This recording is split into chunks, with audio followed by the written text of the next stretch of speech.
What's going on, guys? So in this video I am going to show you how do you get Snapchat Plus. So this is going to be quick and easy, so let's start. So first up, let's go ahead and open up Snapchat.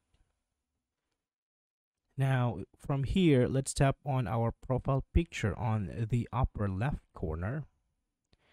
And here we have an option that says Snapchat Plus. We just have to tap on it.